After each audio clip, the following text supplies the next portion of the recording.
Hello বন্ধুরা, আজকে আমি তোমাদের সাথে শেয়ার করব নারকেল নাড়ু রেসিপি। দেখো, আমি প্রথমে নারকেলটা কুড়িয়ে নিচ্ছি।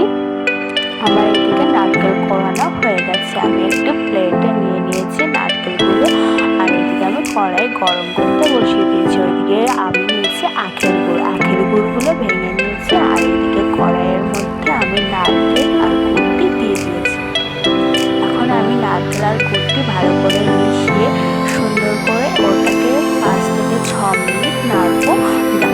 খুব ভালো করে নাড়তে হবে, অনবরত নাড়তে হবে, না হলে কড়াইয়ের গায়ে লেগে থাকলে একটু পোড়া মতো গন্ধ বেরোবে। দেখো, আমার একটু নাড়া হয়ে গেছে, আর আমি একটু থালা